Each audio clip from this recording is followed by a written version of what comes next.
ഇന്ന് മന്ത്രിതല സംഘം വയനാട് എത്തുകയും ജനപ്രതിനിധികളുമായും ജനങ്ങളുമായും സംസാരിക്കുകയും ചില തീരുമാനങ്ങൾ പ്രഖ്യാപിക്കുകയും ചെയ്തിട്ടുണ്ട്. ഇപ്പോൾ പ്രഖ്യാപിച്ചിരിക്കുന്ന ഈ 26 തീരുമാനങ്ങൾ വയനാടിനെ സംബന്ധിച്ച് കഴിഞ്ഞ കുറേ നാളുകളായി അഭിസംബോധന ചെയ്യുന്ന അഭിമുഖീകരിക്കുന്ന പ്രശ്നങ്ങൾക്കുള്ള പരിഹാരമായി മാറുമോ? ഏറ്റവും കുറഞ്ഞത് താൽക്കാലികമായുള്ള പ്രശ്നപരിഹാരമെങ്കിലും ആവുന്നുണ്ടോ? ഒരിക്കലും ഒരു പരിഹാരവും ആവുന്നില്ല എന്നുള്ളതാണ് മന്ത്രിതല ഉപസമിതിയുടെ സന്ദർശനം കഴിഞ്ഞതിന് ശേഷമുള്ള പ്രഖ്യാപനങ്ങളിൽ നിന്ന് മനസ്സിലാവുന്നത്. കാരണം വയനാട് ജില്ലയിൽ നമ്മൾ ഫെബ്രുവരി 15-ാം തീയതി തിരുവനന്തപുരത്ത് വെച്ച് കേരളത്തിൻ്റെ ബഹുമാനപ്പെട്ട മുഖ്യമന്ത്രിയുടെ അധ്യക്ഷതയിൽ വിളിച്ചു ചേർത്ത യോഗത്തിൽ വയനാട്ടിലെ ജനപ്രതിനിധികളായ ആളുകൾ ചില ആവശ്യങ്ങൾ ഉന്നയിച്ചിരുന്നു. ആ ആവശ്യങ്ങൾക്ക് കൃത്യമായ പരിഹാരമുണ്ടാകുമെന്നും നടപടികൾ ഉണ്ടാകുമെന്നും എന്നാണ് നമ്മളോടന്ന് പറഞ്ഞത്. അതേ തീരുമാനങ്ങളാണ് ഇന്ന് ബത്തേരിയിൽ നടന്ന സർവകക്ഷി യോഗത്തിലാണെങ്കിലും ജനപ്രതിനിധികളുടെ യോഗത്തിലാണെങ്കിലും മന്ത്രിതല സമിതി അവതരിപ്പിച്ചത്. പക്ഷെ അതിൽ ആശയങ്ങളുണ്ട് എന്നതിനപ്പുറത്തേക്ക് തീരുമാനങ്ങളില്ല. ഇപ്പോൾ ഞാൻ ഒന്ന് രണ്ട് കാര്യങ്ങൾ പെട്ടെന്ന് പറയാം. ഒന്ന്, വന്യമൃഗത്തിൻ്റെ ആക്രമണത്തിൽ മരണപ്പെടുന്ന ആളുകളുടെ നഷ്ടപരിഹാരം 10 ലക്ഷം രൂപ എന്നത് അപര്യാപ്തമാണ് എന്നും അത് പരമാവധി ഉയർത്തണമെന്നുള്ളൊരാവശ്യം നമ്മൾ തിരുവനന്തപുരത്ത് പറഞ്ഞിരുന്നു.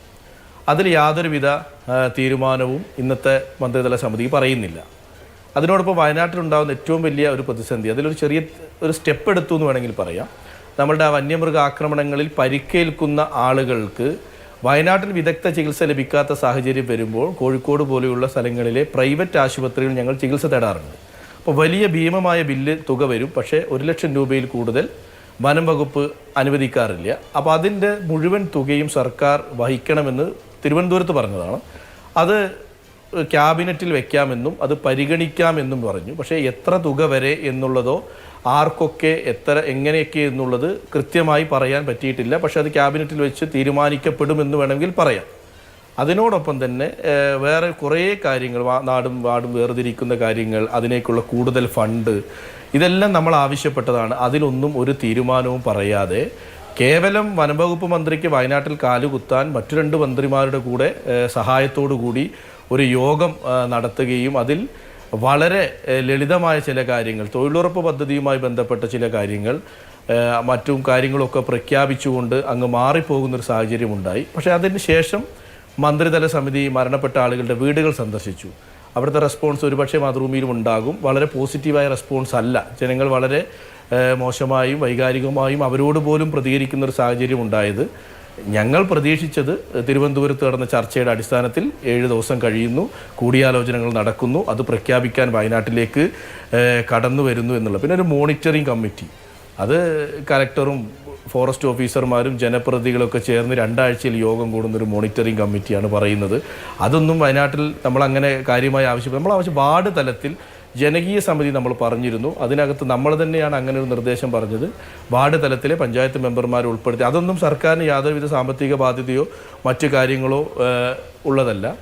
പിന്നെ ഇന്നിപ്പോൾ PRD ഇവിടെ പുറത്തിറക്കിയ പത്രക്കുറിപ്പിൽ പറയുന്നു 13 കോടി രൂപ വനം വകുപ്പിന് അനുവദിച്ചു എന്നുള്ളത് മന്ത്രി ബത്തേരിയിൽ പ്രഖ്യാപിച്ചു എന്നാണ് പറയുന്നത്. പക്ഷെ ഞാനൊരു മാധ്യമത്തിൽ നോക്കിയപ്പോൾ കോട്ടയം, കൊല്ലം, കണ്ണൂർ തുടങ്ങിയ വിവിധ ജില്ലകളിൽ നിന്നും അധിക തുക ആവശ്യപ്പെട്ടത് കൊണ്ടാണ് നഷ്ടപരിഹാരം നാളിതുവരെ നൽകാത്ത ആളുകൾക്ക് കൊടുക്കാൻ വേണ്ടി 13 കോടി രൂപ അനുവദിച്ചതെന്ന് പറയുന്നു. ഈ കാര്യമൊന്നും ഞങ്ങൾ ചർച്ചയിൽ പറയേണ്ട കാര്യമില്ല. കാരണം ഇത് സർക്കാർ ചെയ്യേണ്ട കാര്യമാണ്. ഇപ്പോൾ ഫോറസ്റ്റിൻ്റെ കീഴിലുള്ള തങ്കച്ചൻ എന്ന് പറയുന്ന വാച്ചറുടെ കാര്യം ഞങ്ങൾ എടുത്തു പറഞ്ഞതാണ്. അദ്ദേഹത്തിന് പകുതി പണമേ ലഭിച്ചിട്ടുള്ളൂ, പകുതി ലഭിച്ചിട്ടില്ല. അദ്ദേഹത്തിൻ്റെ ഭാര്യയുടെ ജോലിയുടെ കാര്യത്തിൽ തീരുമാനമുണ്ടായിട്ടില്ല. പ്രജീഷിൻ്റെ കുടുംബത്തിന് തുക മുഴുവനായി ലഭിച്ചിട്ടില്ല. അവിടുത്തെ ജോലിയുടെ കാര്യത്തിൽ തീരുമാനം ഉണ്ടായിട്ടില്ല. അപ്പോൾ പെർമനൻ്റ് ജോലി എന്ന് പറയുന്ന ഞങ്ങളുടെ ഒരു ആവശ്യം ക്യാബിനറ്റ് തീരുമാനത്തിൻ്റെ ഭാഗമായി ഉണ്ടാകുമെന്ന് പറഞ്ഞു. പക്ഷേ ഇന്ന് മന്ത്രിതല സമിതി ഇവിടെ വന്നപ്പോൾ അതിനെക്കുറിച്ച് യാതൊരുവിധ കമൻറ്റും പാസ്സാക്കാൻ തയ്യാറായില്ല എന്നുള്ളതാണ്.